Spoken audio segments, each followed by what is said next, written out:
Hello दोस्तों आज के इस वीडियो में हम मारुति के ऊपर चर्चा करेंगे क्योंकि मारुति के रिज़ल्ट कल यानी 13 मई को कंपनी द्वारा अनाउंस किए जाएंगे। और जहां तक मुझे याद है मारुति के रिज़ल्ट मार्केट टाइम के अंदर ही आते हैं, क्योंकि 2 बार से इसके जो रिज़ल्ट हैं वो मार्केट टाइम में ही आते हैं। तो हम ये देखने की कोशिश करेंगे कि जिस तरीके का बाजार का माहौल चल रहा है अप एंड डाउन का, उसके अंदर मारुति के रिजल्ट के आने के बाद मारुति कहां तक ऊपर में और कहां तक नीचे में हमें रेट दिखा सकता है। और इन्हीं चीज़ों को हम समझने की कोशिश करेंगे कि अगर ऊपर जाता है तो ऊपर में कहां तक के लेवल दिखा सकता है मैक्सिमम साइड, और अगर नीचे में जाता है तो नीचे हमें ये कहां तक के लेवल दिखाने की कोशिश कर सकता है। तो दोस्तों इन्हीं चीज़ों को हम चार्ट के ऊपर समझने की कोशिश करेंगे। दोस्तों जैसा कि ये आप 15 मिनट का चार्ट देख रहे हैं, ये 15 मिनट का चार्ट जैसा कि आप सभी को मालूम है 15 मिनट का चार्ट का मतलब होता है डेली बेसिस,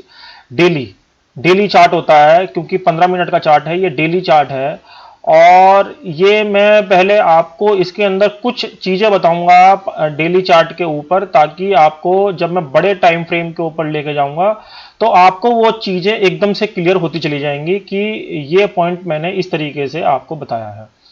तो दोस्तों जैसा कि आप देख रहे हैं ये 15 मिनट के चार्ट के ऊपर ये जहां पे मैंने ब्लू कलर का एक एरो बनाया हुआ है, ये एरो जो बनाया हुआ है ये वाला एरो, ये दोस्तों इस मंथ की पहली कैंडल है। ये मैं आपको दिखा देता हूं। ये अगर मैं देखिए इसके ऊपर कर्सर रखता हूं तो आप बॉटम में देखिए 4 मई यानी 30 अप्रैल को जब हमारे बाजार बंद हुए थे क्लियरिंग के बाद, तो 4 मई को पहली बार खुले थे, यानी मंडे के दिन। और उस दिन क्लियरिंग का भी पहला दिन था और वीक का भी पहला दिन था। तो ये 4 मई की पहली कैंडल है 9:15 की, जिसके अंदर मारुति ने 5130 रुपए का हाई मारा हुआ है। आप ऊपर देख सकते हैं यहाँ पे इस साइड में, अगर आप देखेंगे तो मैं आपको एक बार दिखा देता हूँ। एक बार इस साइड में देखिएगा दोस्तों, इस साइड ये इसके हाई लो आते हैं। अगर मैं इस वाली कैंडल के ऊपर रखूंगा तो आप देखेंगे इसके अंदर 5130 रुपए का हाई है और इसका जो क्लोज है वो 5068 रुपए का है। तो दोस्तों अब आपको देखना पड़ेगा कि रिजल्ट के अंदर यदि स्टॉक थोड़ा सा भी अगर ऊपर की साइड मूव करता है तो सबसे पहला जो लेवल होगा, जो टारगेट होगा इस स्टॉक के लिए, वो यही वाला टारगेट आपको दिमाग में रखना पड़ेगा 5130 का, क्योंकि स्टॉक 4 तारीख के बाद आज तक 5130 के नीचे ही ट्रेड कर रहा है, जो कि आप यहां से देख सकते हैं। ये 4 मई से लेके यहां तक आपको ये 4500 से लेके 4600 तक के लेवल आपको ऑलरेडी दिखा चुका है। वो चीज अलग है क्योंकि रिजल्ट से पहले आपको पता है कोई भी स्टॉक हो वो जिग जैग जरूर करता है ऊपर और नीचे, मगर वो अपने जो ओल्ड हाई होता है वो कई बार उसको ब्रेक नहीं कर पाता, जैसे कि आपको इसके अंदर देखने से लग भी रहा है कि स्टॉक 4 तारीख से लेके लगातार ये मंदे के ट्रेंड में है। मगर इसने जैसे एक हाई यहां बनाया, फिर एक हाई यहां बनाया, फिर एक हाई यहां बनाया, फिर उसके बाद नीचे। तो इस तरीके से दोस्तों ये मूवमेंट करता हुआ स्टॉक ट्रेड कर रहा है पिछले 4 मई से लेके आज 12 मई हो गई है तब तक। अब दोस्तों मैं इसी चार्ट को आपको बड़े टाइम फ्रेम के ऊपर समझाने की कोशिश करूंगा, क्योंकि मैंने आपको ये एक रेंज बता दी है कि मारुति किस तरीके से 4 मई से ट्रेड कर रहा है, इस मंथ में किस तरीके से उसने ट्रेड करा। अब ये मैंने आपको इसके बड़े टाइम फ्रेम के ऊपर लेके आया हूं, जो कि 4 आवर का चार्ट है। लगभग ये डेली का ही चार्ट होता है, 1 डे का चार्ट होता है, क्योंकि 4 घंटे की कैंडल 4 घंटे, क्योंकि इसकी एक कैंडल 4 घंटे को रिप्रेजेंट कर रही है। तो इसका मतलब यही होता है कि अगली जो कैंडल बनेगी वो नेक्स्ट डे बनेगी। तो हम इसको इक्वल टू 1 डे का चार्ट ही मान के चलते हैं। ये इक्वल टू 1 डे चार्ट है। तो मैं 4 घंटे के चार्ट पे मैं इन चीजों को आपको बता रहा हूं कि जो ये मैंने ग्रीन वाला एरिया जो मार्क करा हुआ है, ये वाला ग्रीन वाला एरिया, ये जो आप देख रहे हैं ये इसका फर्स्ट एरिया है, ग्रीन वाला एरिया, जिसके अंदर जो मैंने आपको लेवल निकाल के दे रखे हैं, ये दे रखे हैं 5500 से लेके 5200 का एरिया। ये दोस्तों इसका टोटली बेरिश एरिया है। कहने का मतलब ये है, बेरिश एरिया का मतलब कि स्टॉक यदि झटके से, क्योंकि रिजल्ट का इवेंट है और 5,000 रुपए का शेयर है, तो इसके लिए 200-300 रुपए की मूव कोई मायने नहीं रखती। तो अगर स्टॉक झटके से 5200-5300 की रेंज में आपको दिख भी जाता है स्क्रीन के ऊपर, तो ये इसका टोटल बेरिश एरिया है। इस वाले एरिया को ये ज्यादा देर तक होल्ड नहीं कर पाएगा और जितनी तेजी से ये ऊपर जाने की कोशिश करेगा उतनी ही तेजी से ये नीचे आने की कोशिश करेगा, क्योंकि ये इसका एक टोटली बेरिश एरिया है, जो कि मैंने आपको ये ग्रीन जोन में हाईलाइट करके बताया हुआ है। और ये 5200 का एरिया इसका टॉप, ये बॉटम वाला एरिया है, और जो इसका टॉप वाला एरिया है ये 5500 का एरिया है। ये मैंने आपको रेयर केसेस में बता दिया है, वैसे तो ऐसा होगा नहीं कि ये 5500 तक ही चला जाएगा, मगर मैंने आपको, क्योंकि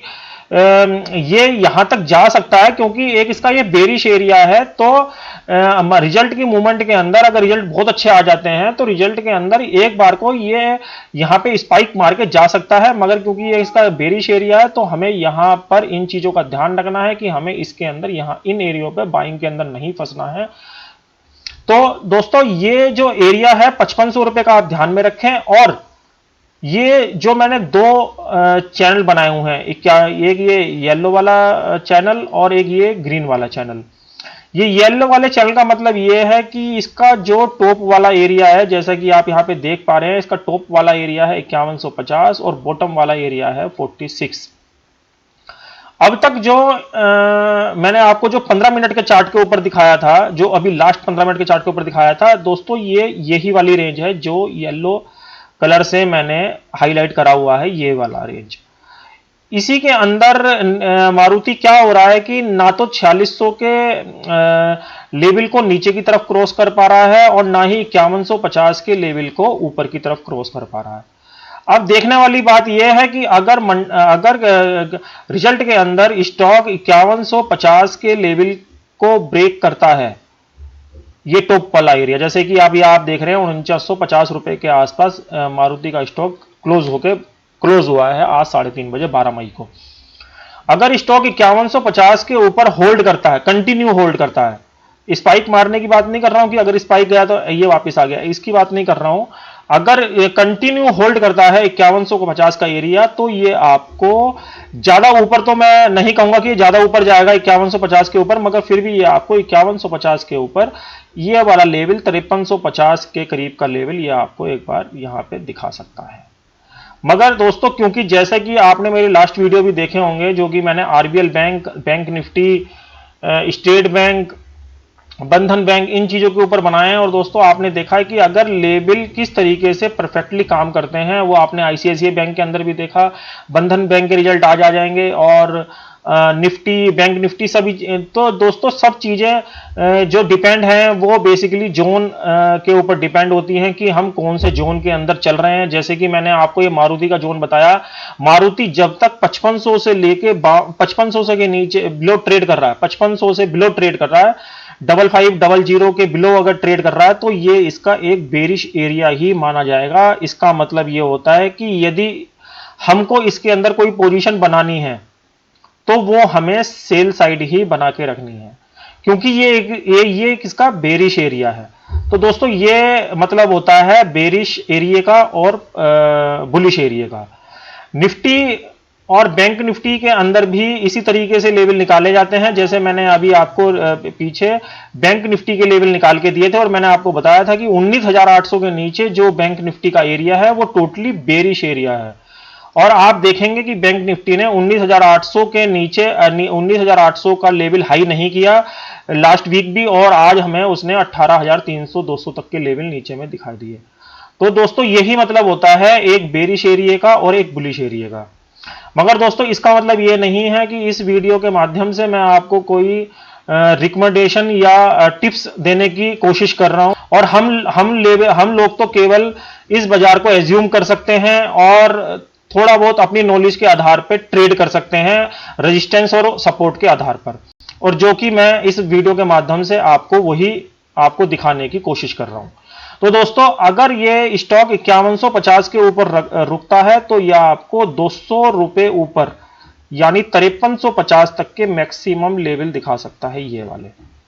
और अगर ये 5150 के नीचे ही ट्रेड करता रहा, जैसे कि मैंने आपको 15 मिनट चार्ट के ऊपर दिखाया है कि इस स्टॉक ने पिछले पूरे मंथ के अंदर अभी तक 5150 का जो एरिया है ये ब्रेक नहीं करा है, तो आप ये मान के चलें कि 5150 का एरिया इसके लिए एक स्ट्रॉन्ग हर्डल का काम करेगा। वो रिजल्ट से पहले भी हर्डल का काम करेगा और रिजल्ट के बाद भी करेगा। तो अगर 5150 का एरिया कंटिन्यू बेसिस पे बिलो होल्ड रहता है, जिस तरीके से अभी ये बिलो ही बंद हो रहा है, तो दोस्तों मैं ये समझता हूं कि मारुति धीरे धीरे धीरे करके आपको 4600 का लेवल तो काट ही देगा, जो ये मैंने बॉटम वाला एरिया आपको दिखाया हुआ है, और उससे नीचे के भी काफी नीचे तक के लेवल आपको दिखा सकता है। वो लेवल दोस्तों 3800 से लेके 4000 तक के भी हो सकते हैं, जो कि इसने लास्ट टाइम अभी 15 दिन पहले हमको मार्क करके दिखाया था, 3900 से लेके 4000। तो दोस्तों ये आपको ध्यान रखना है कि स्टॉक के अंदर जान नहीं है और स्टॉक ऊपर के रेटों में ज्यादा मूवमेंट नहीं दिखा पाएगा, और ना ही इसके इतने बड़े लेवल हैं। अगर ये ऊपर जाता भी है तो ऊपर जाने वाले केस में भी मैंने आपको बता दिया है कि ये ज्यादा ऊपर नहीं जा पाएगा। मैक्स टू मैक्स ये 5350 तक जा सकता है। ये भी रिजल्ट की वजह से मैं आपको बोल रहा हूं, क्योंकि 5000 का शेयर है और इतनी मूवमेंट ये दिखा देता है, तो ये भी मैं आपको रेयर केसेस में बता रहा हूं। मगर क्योंकि हम क्लोजिंग के हिसाब से बात कर रहे हैं, तो क्योंकि क्लोजिंग 5150 से बिलो ही अभी ये स्टॉक ट्रेड कर रहा है, तो अभी हम इसको बेरिश ट्रेंड के अंदर ही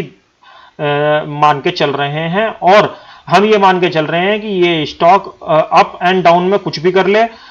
चाहे ऊपर, मगर क्लोजिंग बेसिस पे अगर ये 5150 से नीचे की क्लोजिंग हमको दे के जा रहा है, तो ये आने वाले दिनों में, आने वाले वीक के अंदर 4600 का लेवल काटते हुए आपको 4000 से लेके 3800 के लेवल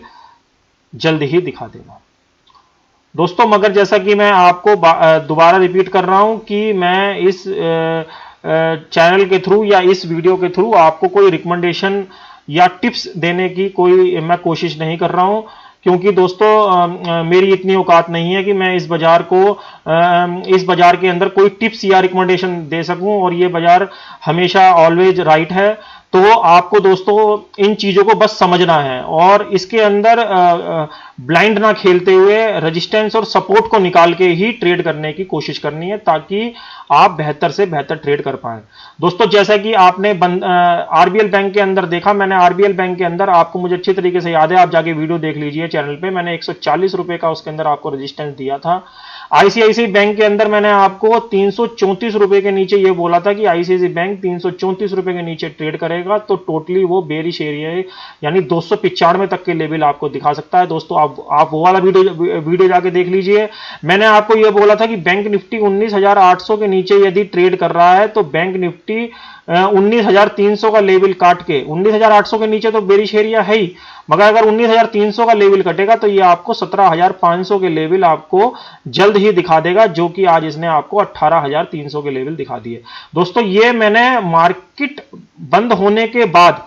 आपको ये वीडियो बना के दिए थे, और आप इन वीडियो को यहां पे जाके चेक कर सकते हैं, और उसके बाद के लेवल और उससे पहले के लेवल आप इन सब वीडियो के अंदर, आईसीआईसीआई बैंक का हो, चाहे वो आरबीएल बैंक का हो, चाहे वो बंधन बैंक का हो। जब दोस्तों बंधन बैंक का तो खैर अभी रिजल्ट आएंगे, मगर आप इन किसी भी वीडियो के अंदर, वो स्टेट बैंक के अंदर भी देख सकते हैं, वो आप इंडसिंड बैंक के अंदर भी देख सकते हैं, वो आप रिलायंस इंडस्ट्रीज के अंदर भी देख सकते हैं, वो किसी भी वीडियो के अंदर आप जाके इन चीजों को चेक कर सकते हैं। तो दोस्तों यही चीजें मैं आपको समझाने की कोशिश करता हूं कि आपको ब्लाइंड नहीं खेलना है, इस मार्केट में गैम्बलिंग नहीं करनी है, और चीजों को समझ के ट्रेड करना है दोस्तों। अगर आप एफ&ओ के अंदर काम कर रहे हैं, सपोज आप एफ&ओ के अंदर काम कर रहे हैं, फ्यूचर के अंदर काम कर रहे हैं, तो आपको कायदे में इतना बड़ा स्टॉक है, 5,000 का शेयर है, और बेशक इसका 75 अच्छा अब तो इसका 100 का लॉट है, अगर इसका 100 का लॉट भी है, तो दोस्तों ये 400 रुपए ऊपर नीचे में आपके 40,000 रुपए तक के M2M आपके अकाउंट में दिखा देता है। तो दोस्तों इन चीजों से बचने के लिए मैंने इसके ऊपर एक वीडियो भी बनाया हुआ है। आप एफ&ओ के अंदर हमेशा अपनी पोजीशन को हैज करके रखें, आप चाहे प्लस की साइड हो चाहे माइनस की साइड हो। प्लस की साइड हो तो आपको, आपके पास हमेशा पुट रहनी चाहिए दोस्तों, एट द मनी की। एट द मनी का मतलब मैंने आपको पहले भी बता चुका हूं मैं आपको, पास की, यानी आप अगर 5,000 के ऊपर मारुति खरीद रहे हैं तो आपके पास 5,000 की पुट हमेशा प्लस रहनी चाहिए यदि आप स्टॉक बाई कर रहे हैं। और यदि आप स्टॉक सेल कर रहे हैं, यदि आप स्टॉक सेल कर रहे हैं तो आपके पास हमेशा 5,000 की कॉल प्लस होनी चाहिए यदि आप 5,000 के लेवल पे किसी इस फ्यूचर को सेल कर रहे हैं। तो दोस्तों ओवरनाइट हमेशा आपको पोजीशन अपनी हेज रखनी चाहिए, चाहे वो निफ्टी की हो चाहे वो बैंक निफ्टी की हो। और हेजिंग के क्या फायदे होते हैं वो मैंने आपको इस वीडियो के अंदर आपको क्लियर करा है। आप जाके देख सकते हैं कि एक हेजिंग करने के क्या फायदे होते हैं और एक ओपन पोजीशन के क्या नुकसान होते हैं, वो आप इस वाले वीडियो के अंदर जाके देख सकते हैं। अगर आप इस वीडियो को देखेंगे तो जो भी लोग ओपन पोजीशन छोड़ते हैं वो कभी भी ओपन पोजीशन नहीं छोड़ेंगे और वो अपनी पोजीशन को इंट्राडे बेसिस पे होल्ड हैज करने की ही कोशिश किया करेंगे। इस वाली वीडियो की बात कर रहा हूं, ये आप मेरे चैनल पर जाके देख सकते हैं। तो दोस्तों मारुति के अंदर आप इन चीजों का ध्यान रखें। और दोस्तों कल कोटक बैंक के भी रिजल्ट आएंगे, तो हो सकता है अगर मुझे टाइम मिला तो मैं कोटक बैंक के ऊपर भी एक वीडियो बनाने की कोशिश करूंगा, मगर आप फिलहाल मारुति के इन लेवलों का ध्यान रखें। और जैसा कि मैंने आपको 15 मिनट के चार्ट के ऊपर बताया है कि 15 मिनट के चार्ट के ऊपर मारुति 5150 का जो एरिया है ये कंटिन्यू बेसिस पे बिलो होल्ड कर रहा है, तो इसका मतलब ये एक बेरिश ट्रेंड में है। और अगर ये 5150 के लेवल को ब्रेक करेगा तभी ये आपको 5350 के फर्दर लेवल दिखाएगा। अदरवाइज जब तक ये इसके नीचे होल्ड कर रहा है तो ये आपको शॉर्ट टर्म में 4600 के लेवल, और अगर 4600 का लेवल भी ब्रेक कर जाता है तो ये आपको 3800 से लेके 4000 के लेवल भी दिखा देगा। तो दोस्तों ये एक वीडियो मैंने मारुति के ऊपर बनाने की कोशिश करी है और आप इन चीजों का ध्यान रखें। और दोस्तों इंट्राडे ट्रेडिंग के लिए मैंने जैसे कि आपको पहले ही बताया है कि मैं वैसे कोई टिप्स या रिकमेंडेशन नहीं देता हूं, मगर कोई चीज मेरे समझ में आती है तो मेरा ये एक ये टेलीग्राम का चैनल फाइनेंशियल हब के नाम से इस लोगों के साथ मैंने बनाया हुआ है। तो और मैं ट्विटर पे भी सेम लोगों के साथ फाइनेंशियल हब का आप जाके ट्विटर को भी ज्वाइन कर सकते हैं, या जिनको फाइनेंशियल या टेलीग्राम ईजी लगता है वो टेलीग्राम पे भी जाके इसको ईजी कर ज्वाइन कर सकते हैं। और यहाँ पे जो मुझे इंट्राडे की चीजें समझ में आती हैं वो मैं यहाँ पे पोस्ट डे बाई डे के हिसाब से करता रहता हूं। तो दोस्तों आज के लिए इतना ही, और अगले वीडियो में अगर मुझे टाइम मिला तो मैं कोटक बैंक के ऊपर भी एक वीडियो बनाऊंगा, क्योंकि कोटक बैंक के भी रिजल्ट कल मार्केट टाइम में ही आ जाएंगे। तो दोस्तों आज के लिए इतना ही, अगले